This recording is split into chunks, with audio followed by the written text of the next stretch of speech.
वो उससे कम होती हैं तो कांग्रेस के लिए एक बड़ी चुनौती होगी। और बीजेपी लगातार 2013 से कह रही है कि कांग्रेस मुक्त भारत हम कर देंगे।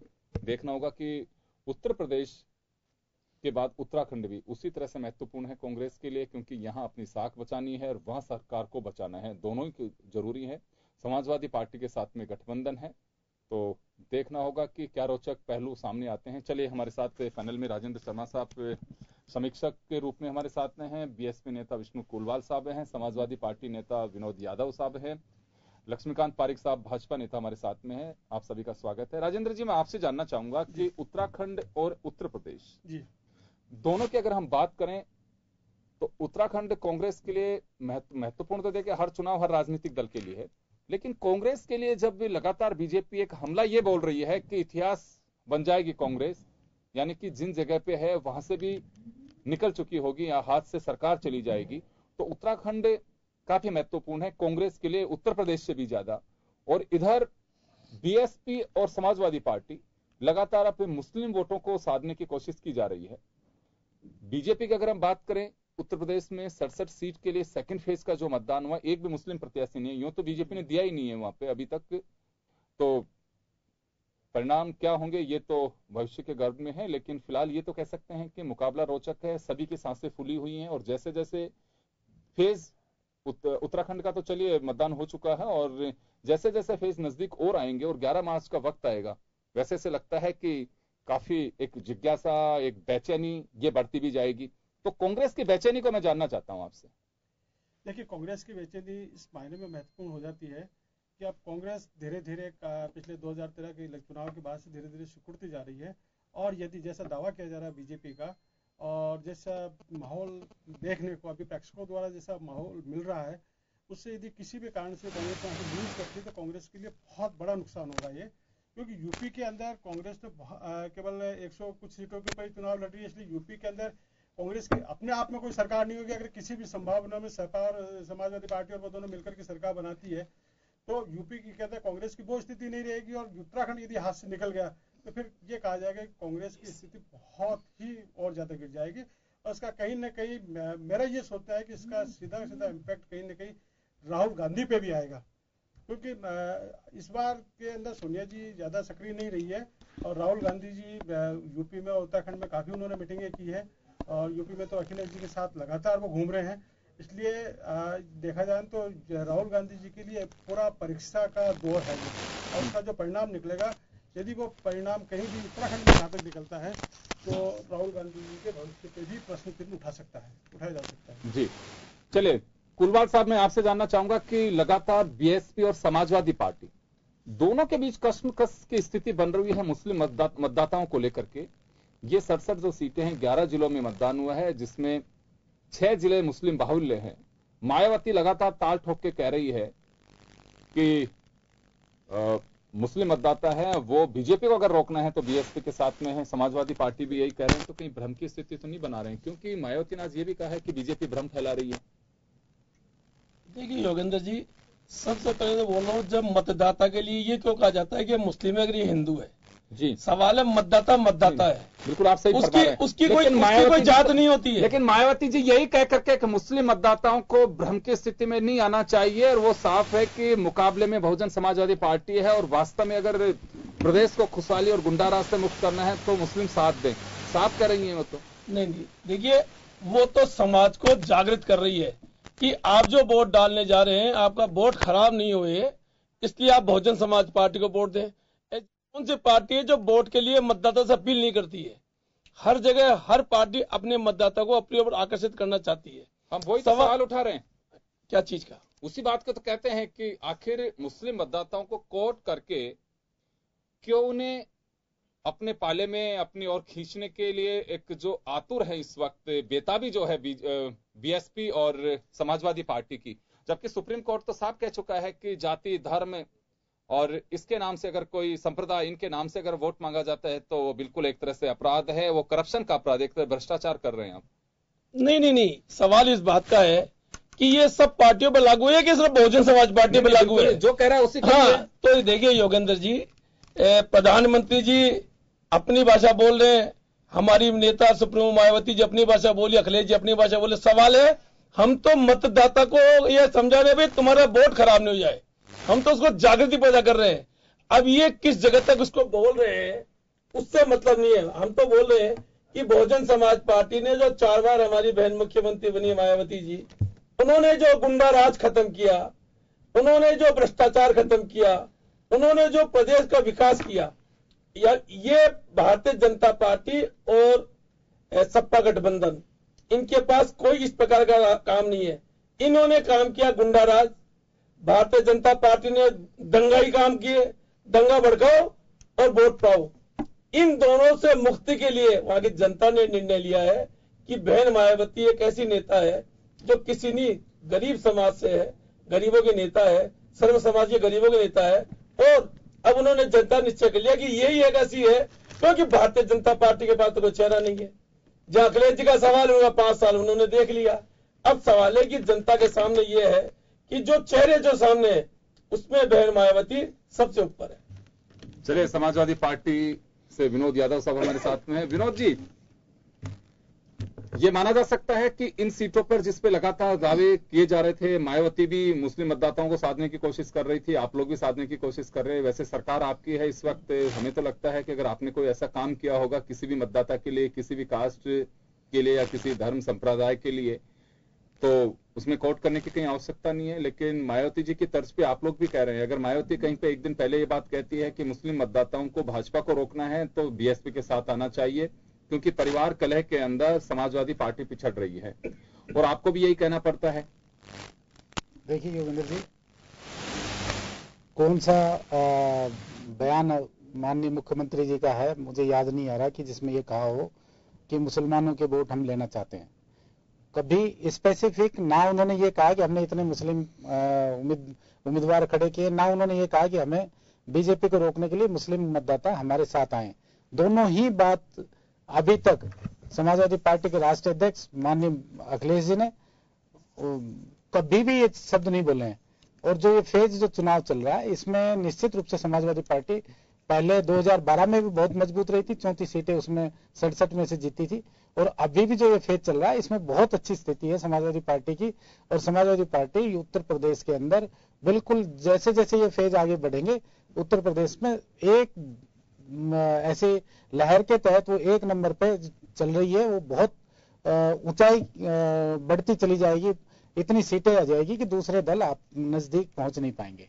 और धर्म संप्रदाय जाति जो माननीय उच्चतम न्यायालय द्वारा जो गाइडलाइंस तय की गई है उसी को ध्यान में रखते हुए आप देखेंगे कि शायद कांग्रेस और समाजवादी पार्टी के दोनों के कैंपेन में कहीं भी आप ये नहीं देखेंगे कि कोई मुसलमान की या किसी जाति की या किसी धर्म विशेष की या संप्रदाय विशेष की बात कर रहे हो। पूरे आप भाषण देख लीजिए, राहुल जी का देख लीजिए, अखिलेश जी का देख लीजिए, किसी के भाषण देखे कहीं भी ये नहीं मिलेगा कि वो समाज संप्रदाय विशेष या धर्म विशेष या जाति विशेष के वोटों के लिए अपने भाषण को तय कर रहे हो। पूरे आपको मैं बताऊं कि जो समाजवादी पार्टी के 5 साल की जो सरकार रही है उसके अंदर जितने कार्य किए गए हैं उन कार्यों में चाहे समाजवादी पेंशन योजना हो महिलाओं की, चाहे वो किसानों को पैसा देने की बात हो, उनको जितनी जातिगत परसेंटेज है प्रोपोर्शनेट में उस पैसे का आवंटन हुआ है, जिसकी जितनी भागीदारी उतना जिसकी जितनी वो जातिगत कुल है, जाति के हिसाब से उतना ही उनकी भागीदारी बनाई गई है। ये नहीं है कि किसी जाति विशेष को या धर्म विशेष को किसी भी तरह का लाभ दिया गया हो। और उसी सब चीजों को देखते हुए समाजवादी पार्टी के राष्ट्रीय अध्यक्ष माननीय अखिलेश जी और समाजवादी पार्टी ये बिल्कुल उम्मीद करती है और पूरी आशान्वित है कि उत्तर प्रदेश के अंदर आने वाला रिजल्ट समाजवादी पार्टी के पक्ष में आएगा। ना किसी समाज से, ना किसी संप्रदाय से, ना किसी धर्म से, ना किसी जाति विशेष से हमारा कोई मतदाता से दुराव है, ना ही उनसे वोट मांगने की हमारी लालसा है। हम चाहते हैं विकास के आधार पे समाजवादी पार्टी को वोट मिले। और भारतीय जनता पार्टी जिस तरह से देश के प्रधानमंत्री आए दिन विकास की बात तो भूल गए, ना तो वो ये कह रहे किस तरह से हमने विकास किया, ना ये कह रहे कि आने वाले समय में हम किस तरह से विकास करेंगे। इन बातों पे ध्यान नहीं देके सिर्फ वो एक दूसरे के कपड़े उतारने की जो बातें होती है, देश के प्रधानमंत्री अपने पद की गरिमा को भूलकर उन बातों पे ध्यान दे रहे जो कि भारतीय लोकतंत्र के लिए बिल्कुल भी अच्छा नहीं है। मैं इन चीजों पे आपका ध्यान आकर्षित करना चाहूंगा कि जितने भी भाषण आप देश के प्रधानमंत्री आज नरेंद्र मोदी जी जितने भी भाषण अपने दे रहे हैं, उत्तर प्रदेश में, उत्तराखंड में, जहां भी जा रहे हैं, पंजाब में गए, गोवा में गए, आप सारे भाषणों को उठा के देख लीजिए, वो विकास की कोई बात नहीं कर रहे, वो सिर्फ एक दूसरे पे कटाक्ष करने का काम करते हैं। कि अभी आपने देखा था 2-3 दिन पहले कह रहे थे कि मेट्रो के अंदर अगर अखिलेश जी लखनऊ चले तो मैं भी लखनऊ आ जाता हूं, मेट्रो में मुझे बैठा के सफर करा दे। माननीय मुख्यमंत्री जी ने उसका पूरा उचित जो जवाब होना चाहिए वो दिया। उन्होंने कहा कि आप रेलवे की एनओसी तो लेके आओ, मेट्रो तब चलेगी जब रेलवे की एनओसी आ जाएगी। जब एनओसी नहीं आई है तो लाइन बन के तैयार है, मेट्रो उस पर ट्रायल कर ली है, उस पर उसका चल भी ली है, लेकिन जो रूटीन में चलने का काम है वो जब तक एनओसी रेलवे नहीं देगी तब तक वो नहीं चल सकती। ये प्रधानमंत्री जी जानते हुए भी देश के पद पे बैठे हुए झूठ बोलने का काम कर रहे हैं, जनता को, मतदाता को भ्रमित करने का काम कर रहे हैं। इसलिए मैं आपके चैनल के माध्यम से प्रधानमंत्री जी से आग्रह है कि अपनी बातों पे। लेकिन आपको लगता है कि जनता भ्रमित भी होती है? नहीं, निश्चित रूप से। जैसे 2014 में जिस तरह के आश्वासन दिए गए थे, 2014 में 15 लाख रुपए हम माफ करेंगे, 100 दिन में काला धन लाएंगे, 2 करोड़ रोजगार देंगे, न जाने कितने वायदे कर डाले। उन वायदों से देश की जनता भ्रमित हुई और भ्रमित उनको एक ये लगा कि पता नहीं देश के अंदर एक नया परिवर्तन आ जाएगा मोदी जी के रूप में, और एक बहुत बड़ा उनको जनादेश मिला और देश के अंदर शायद 32 साल के अंदर पहली बार बहुमत की सरकार बनी। लेकिन देश के प्रधानमंत्री ये बहुमत पाने के बाद भी जो वायदे किए थे। चलिए, मैं आऊंगा आपके पास में, वापस आऊंगा। मैं अभी लक्ष्मीकांत पारिक साहब बीजेपी से इस वक्त हमारे साथ में है। लक्ष्मीकांत जी, मैं आपसे जानना चाहूंगा कि आप लोग उत्तर प्रदेश की अगर हम बात करें तो 10 सीट आप लोगों के खाते में उस वक्त 2012 के विधानसभा चुनाव में रही, लेकिन ये सीट का जो आंकड़ा है बढ़त 49 में आप लोगों ने लोकसभा चुनाव के दौरान 2014 में हासिल की। यूं पूरे प्रदेश की बात करें तो 328 विधानसभा सीट पे आप लोगों ने बढ़त हासिल की थी, लेकिन शायद 47 या ऐसे कुछ टोटल सीट आप लोगों की रही थी विधानसभा चुनाव के दौरान 2012 के अंदर। अभी आपको लगता है कि मोदी साहब की आक्रामकता तो है, लेकिन वैसी आक्रामकता नहीं है। अभी इस आक्रामकता को विश्लेषक झुंझलाहट के रूप में देख रहे हैं कि जो आक्रामकता, एग्रेसिवनेस जो इनकी थी 2014 के पार्लियामेंट इलेक्शन में और 2013 के 4 राज्यों के विधानसभा चुनाव के दौरान, जब चीफ कैंपेनर के रूप में मोदी साहब को गोवा में मीटिंग के दौरान जब बनाया गया था, काफी विरोध पार्टी का था, लेकिन कार्यकर्ताओं का एक सर्वमान्य लीडर उन्हें मिला था और बिल्कुल उसी जोश के साथ में नेताओं में उत्साह था नहीं था, लेकिन एक आम कार्यकर्ता में बहुत जान फूकने की कोशिश की थी और बिल्कुल वो 2014 में उसका फल भी मिला 282 सीट के साथ में बीजेपी पहली बार। तो यही इसमें बड़ा योगदान उत्तर प्रदेश का था। 328 विधानसभा सीट पर आप लोगों ने बढ़त हासिल करके 73 सीटें गठबंधन के साथ जीती थी। तो वास्तव में आप लोगों को लगता है कि वो आक्रामकता है? क्योंकि मोदी साहब जैसे आक्रामक लग रहे हैं, अब से पहले मुलायम सिंह हमें बहुत पीस लग रहे थे, वो कुछ डिफरेंट बातें बोल रहे थे, लेकिन अब कहां है, उन्होंने 15 लाख रुपए का मुद्दा भी उन्होंने उठाया है, दूसरे मुद्दे भी उठा रहे हैं। मोदी साहब से ये भी कह रहे हैं कि मोदी साहब प्रधानमंत्री हैं, वह इस झुंझलाहट के साथ में पेश ना आए, अपनी बात कहें। मोदी जी में कहीं झुंझलाहट है और कुछ है। मोदी जी बिल्कुल अपने तरीके से, जो तरीका उनका हमेशा से रहा है, उसी तरीके से अपनी बात को रख रहे हैं। जनता भी, जनता के सम्मानित नेता है मोदी जी। इस देश के अंदर भी, विदेशों में भी मोदी जी को एक अच्छे नेता के रूप में जाना जाता है। तो मोदी जी की भाषा के बारे में कोई बात हम कहें तो ये शायद सूरज को दीपक दिखाने समान होगी। मोदी जी अपने विचारों को जिस प्रकार रखते हैं, निश्चित रूप जनता को पसंद आने वाली भाषा में रखते हैं और जनता को सहजता से उनको स्वीकार करती है। इन भाषाओं में मोदी जी उपयोग करते हैं। जहां तक मोदी जी की अपनी शैली की बात है, मोदी जी अपनी जनता से सीधी बात संवाद करने का तरीका है, उस तरीके को मोदी जी अपनाते हैं। उनकी जो जहां उनको तेजी की आवश्यकता है वहां तेजी, और जहां संयम की आवश्यकता है संयम, और जहां उनको अपनी भाषा में मतलब कम शब्दों में कहनी, वहां कम शब्दों में बात को कहते हैं। लेकिन जहां मुलायम सिंह जी बात करें, मुलायम सिंह पहले तय कर ले बेटे के साथ है, भाई के साथ है। जिस पार्टी ने ये तय नहीं कर पा रही कि वो किस पार्टी का नेता है, किस पार्टी के अंदर है। मुलायम सिंह यादव की कल एक सभा, एक मिनट लक्ष्मण, आप जो बोल रहे हैं उसी का मैं बता रहा हूं।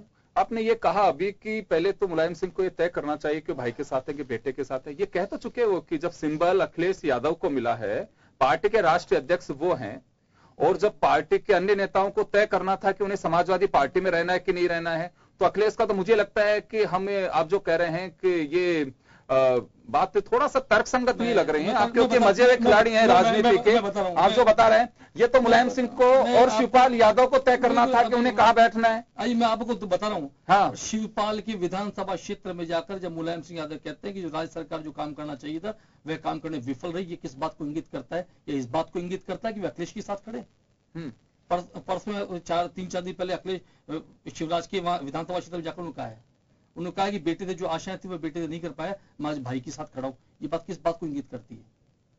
जब मुलायम सिंह का इशारा अलग तरफ नहीं है और अखिलेश का इशारा अलग तरफ नहीं है, तो ये जिस पार्टी की आप बात कर रहे हैं, खुशी जाहिर कर रहे हैं कि आप इस पे एक तकलीफ, हमको तो ये आंतरिक मामला है समाजवादी पार्टी का, वो तय करे उन्हें किस दिशा में रहना, कहाँ रहना है। क्योंकि हम झुंझलाहट की बात कर रहे हैं, आपसे तो झुंझलाहट के बारे में जानना चाह रहे हैं। झुंझलाहट कहीं नहीं है हमारे विचारों में, कहीं झुंझलाहट है न कुछ है।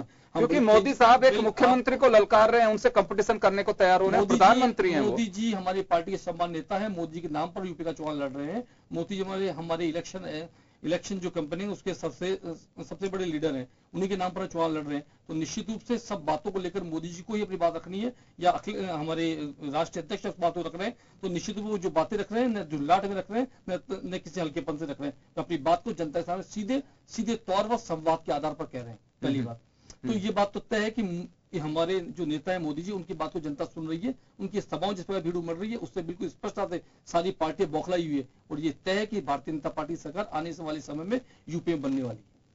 चलिए, बिल्कुल हम पहले कह चुके हैं कि हर राजनीतिक दल का अपना दावा है कि चाहे पहले की सीटें 73 सीटें हों या फिर ये 67 सीट हों, हर राजनीतिक दल अपना दावा ठोक रहा है। योगेंद्र जी, जीत हमारी होगी। देखिए योगेंद्र जी, मैं आप कल भी बोला, परसों भी मैं बोला जब आपने जो रोका था, अभी भी इन्होंने कह दिया है कि नरेंद्र मोदी हमारी पार्टी के हैं, देश के हम ये तो बोल रहे हैं कि भारतीय जनता पार्टी के प्रधानमंत्री है, वो देश के प्रधानमंत्री कहाँ इस समय? क्योंकि ये खुद ही बोल इस बात को कि हम भारतीय जनता पार्टी के प्रधानमंत्री है, देश की बात बोल रहे हैं, भारतीय जनता पार्टी के प्रधानमंत्री जैसी भाषा बोलना चाहते हैं, इसके आधार पर उनको भाषा का प्रयोग करना नहीं आता उन्होंने, और देश के प्रधानमंत्री की बात कर रहे हैं, वे भारतीय जनता पार्टी के नेता है, इस बातों को अतिशोक्ति है ही नहीं।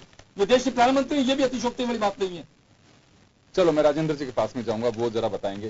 राजेंद्र जी, क्या लगता है, समीक्षक लगातार ये बात कर रहे हैं कि मोदी साहब की आक्रामकता, उन्हें चाहे ऐसा लगता होगा कि 13 के विधानसभा चुनाव में जिस तरह से मंच से बहुत कूल और शालीन तरीके से दूसरे विपक्षियों को काट रहे थे, लोकसभा चुनाव में ये और परवान चढ़ा क्योंकि 4 राज्यों में जीत मिल चुकी थी, और अब लेकिन वो उन्हें तो लगता है ऐसा कि बिल्कुल उसी नजरिए से और उसी अंदाज से वो कैंपेन कर रहे हैं, लेकिन समीक्षक इसे झुंझलाहट देख रहे हैं, ऐसा क्यों लगता है?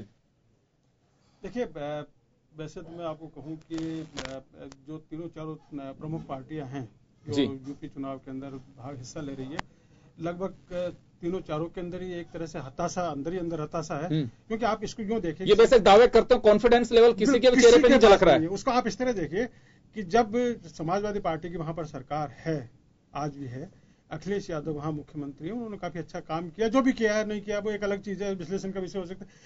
उनको कांग्रेस को 103 सीटें देने का मतलब कहीं ना कहीं उनको ये लग रहा था कि हम अकेले सरकार नहीं बना पाएंगे, ये उनका विश्वास डगमगा रहा है। मायावती जी परसों के रोज भी ये कह रही है कि हम किसी के साथ मिलकर के सरकार नहीं बनाएंगे, इसका मतलब कहीं ना कहीं वो ये इंगित कर रही है कि उनका कॉन्फिडेंस के हिल रहा है, इसलिए वो वोटरों को, और उन्होंने कहा भी कि हमें चाहे प्रतिपक्ष में बैठना पसंद होगा लेकिन बीजेपी के साथ नहीं जाएंगे। परसों के अंदर उनके स्टेटमेंट आया, इसी वो देखिए। तीसरी तरफ बीजेपी के अंदर जहां तक अपन बात करें तो बीजेपी नरेंद्र मोदी जी का जहां तक प्रश्न है, वहां पर आप देखिए पिछले काफी दिनों से ये एक संदेश देने की, मतलब विधानसभा के चुनाव से 5 राज्यों जब घोषित हुए उसके बाद से बीच बीच में ये मैसेज देने की कोशिश की कि साहब जो हमारे नरेंद्र मोदी जी की आम सभाएं हैं वो कम की जाएगी, उनकी रैलियां कम की जाएगी, सीमित रखा जाएगा, उनको चीजें के बार बार मैसेज दिया गया, बीजेपी की तरफ से खासतौर से मीडिया को मैसेज दिया गया। इसका मतलब कहीं ना कहीं एक अंदरूनी रूप से ये चला गया। फिर बीच बीच के अंदर जो सर्वे आया, उन सर्वे को लेकर के भी अलग अलग तरह के प्रश्न उठे, ये तो एक सारी चीज चली। इसीलिए आप देखिए कि प्रधानमंत्री जी के भाषण के अंदर कहीं न कहीं ऐसा एहसास हो रहा है कि वो एक अकेले टारगेट बना रहे हैं, राहुल गांधी जी को, अखिलेश जी को, मायावती जी को बना रहे हैं। अब बनाना भी चाहिए, एक बीजेपी के कैंपेन के हिसाब से पर कहीं ना कहीं उसके अंदर वो जो कॉन्फिडेंस जो 2014 के अंदर था या 2013 के विधानसभा इलेक्शन में था राजस्थान के और दूसरे प्रदेश के, मध्य प्रदेश वगैरह के थे, वो कॉन्फिडेंस नहीं झलक रहा है, ये बिल्कुल साफ साफ है। तो ये मैं कहना चाहूंगा कि कॉन्फिडेंस का जो लेवल है वो किसी भी पार्टी के अंदर मेरे को साफ नहीं दिखाई दे रहा है। किसी को भी विश्वास नहीं कि हम सरकार बना लेंगे। चलो एक सवाल और है मेरा, देखिए कांग्रेस और समाजवादी पार्टी का जो गठबंधन हुआ है वो जो हमें लगता है कि मुस्लिम मतदाताओं के बिखराव को रोकने के लिए इन्होंने किया कि अगर हम आपस में लड़ेंगे तो ये बिखराव होगा, और हो सकता है कि मुस्लिम मतदाता कुछ अपना अलग कुछ ऑप्शन देखता वो अपना। यहां ये लगता है आपको कि ये जो 6 जिले 67 सीट में बहुत महत्वपूर्ण है, 13 लोकसभा सीटें, 12 पे बीजेपी का कब्जा है और 10 सीट उस वक्त 2012 में मिली थी इनको, 67 जो सीटें हैं उनमें से, लेकिन 49 सीट पे बढ़त उस वक्त हासिल की इन्होंने 2014 के लोकसभा चुनाव के दौरान। अभी जो ये गठबंधन हुआ है बीजेपी माफ करेगा कांग्रेस और समाजवादी पार्टी का, इससे कुछ ये बिखराव रुक पाएगा? क्योंकि ये सीटें बहुत महत्वपूर्ण है। यह 73 सीटें पश्चिमी उत्तर प्रदेश की रही हो जिसमें भी मुस्लिम काफी संख्या में थे।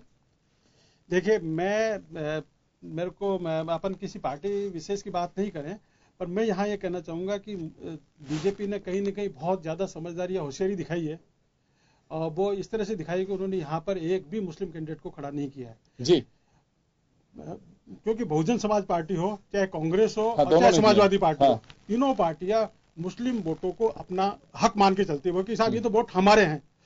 इसलिए अब जो बिखराव होगा, जो कैंडिडेट है वो जो कैंडिडेट या तो बीएसपी के हैं या कांग्रेस समाजवादी हाँ, क्योंकि बीजेपी के पास में एक भी नहीं है, 67 के 67 में से एक भी नहीं। तो वो वोटों का जो ध्रुवीकरण होगा, जो वो होगा, वो मुस्लिम वोट इनमें बट जाएंगे। अगर बिखराव होता है तो बीजेपी को बेनिफिट मिल सकता है, बीजेपी को इससे फायदा होता है, साफ साफ नजर आ रहा है।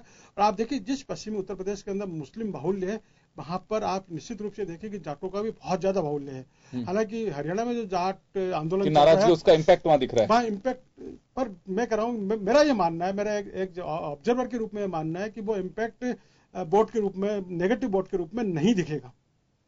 तो कुल मिलाकर के माना जा सकता है कि इसके अंदर बीजेपी को कहीं ना कहीं फायदा हो सकता है।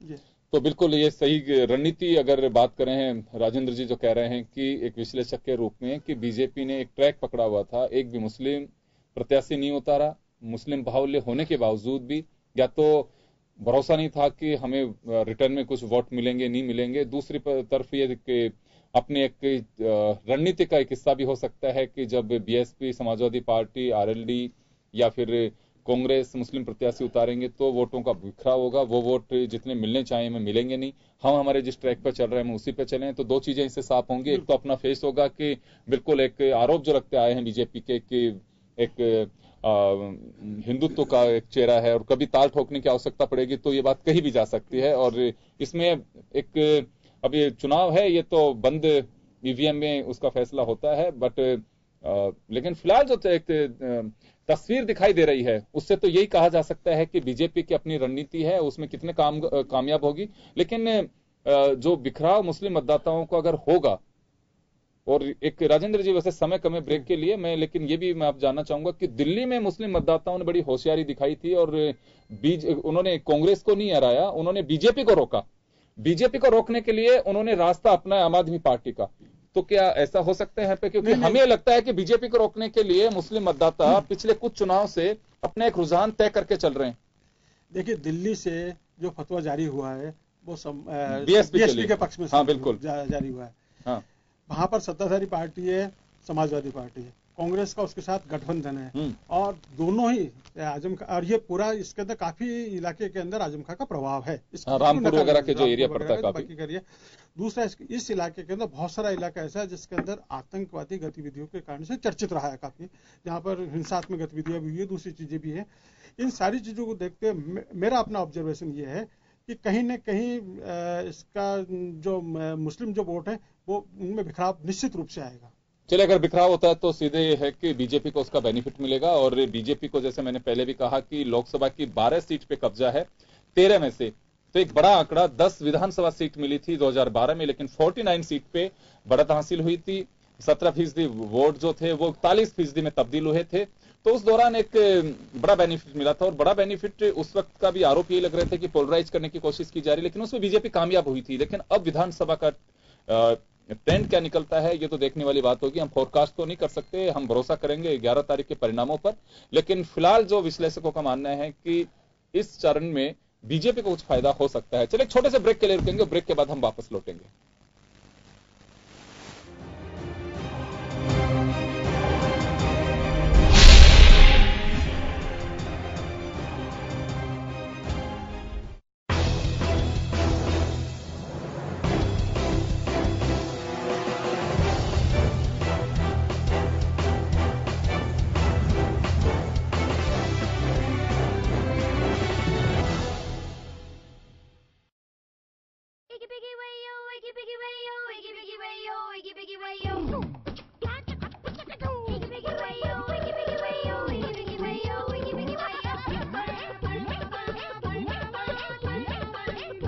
क्या बाइक लिया शर्मा ने, एकदम बढ़िया।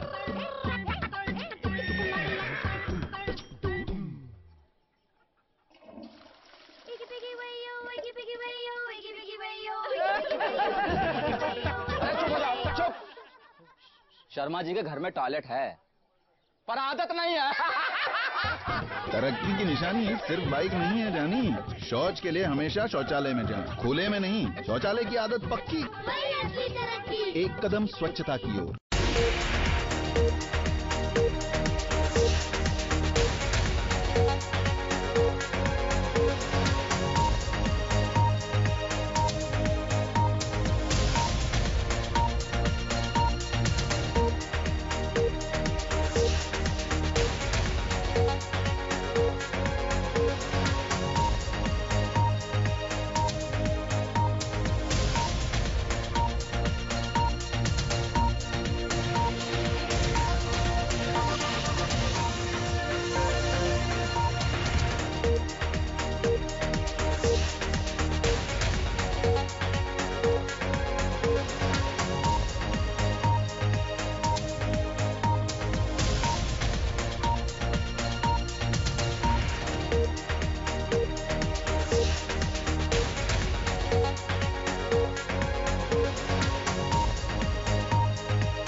ब्रेक के बाद एक बार फिर आपका स्वागत है। आप देख रहे हैं खास खबर और हम चर्चा कर रहे हैं उत्तराखंड और उत्तर प्रदेश के विधानसभा चुनाव को लेकर के। और अभी जरा एक बार सुनिए, क्योंकि रैलियां चल रही हैं, वहां पे प्रधानमंत्री भी रेगुलर वहां रैलियां कर रहे हैं। मायावती और अखिलेश पूरी तरह से मैदान में डटे हुए हैं, राहुल गांधी उनका सहयोग कर रहे हैं। तमाम राजनीतिक दल अपना भविष्य तलाश रहे हैं कि किसी भी तरह से उत्तर प्रदेश का सिंहासन हमारे साथ हो।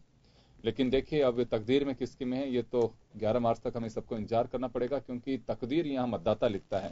पहले हो सकता है कि राजा के सिंहासन पे उसका पुत्र, उसका नातेदार, कोई भी बैठे, राजा के राजा होते थे। लेकिन अब राजा यानी कि सिंहासन पे बैठने वाले डेमोक्रेटिक सिस्टम में ईवीएम से निकाले जाने वाले बैलेट से होता है, ये मतदाता तय करता है।